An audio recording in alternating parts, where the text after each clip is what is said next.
Môže začať zavíjať. Neviem zavíjať. Ešte čakáme na posledný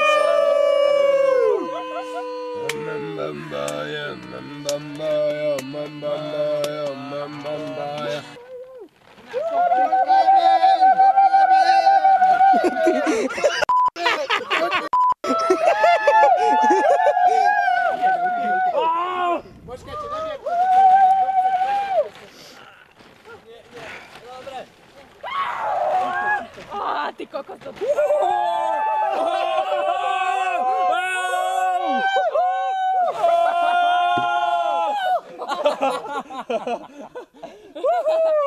Vážení občania Skícova, opakujem, detská doktorka Ragasová oznamuje, že od dnes do 1. augusta bude mať dovolenku. Zastupovať ju bude doktorka Kováčová na poliklinike v Zlatých Moravciach. Ďalej by som vám chcel poďakovať za príjemnú atmosféru, ktorú ste vy včera na koncerte pripravili. Ešte raz by som sa vám chcel poďakovať, bolo to v skutku príjemné. A zdravím vás, my pokračujeme na našej ceste od Tatier k Dunaju. Šubidubidu, tak sa s vami zdraví Mičo včelár.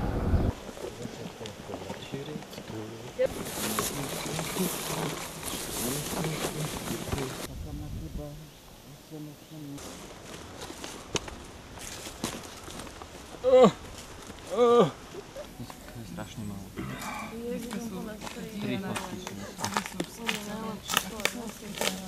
S kytárou.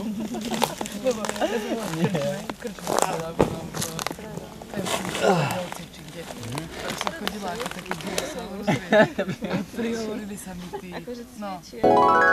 Budeš mi utekať? Nebudeš mi utekať. Však ty už si doutekal, kamarát môj. Ty už mi tuto neutečeš. Kamarát, ty čo si myslíš, že? Čo, že budeš mať, že máš 145 gramové Hey Dude? Víš, čo si myslím o tvojich Hey Dude? Zostávaš si tu sám. Kokos, aby človek sa nervačil a hľadal ich po lese, jak taký imbecil. Ty to hovoríš, že 20 alebo že 14, vieš. A vrám si, dobre, ja už nepôjde, vieš. Stopneme alebo...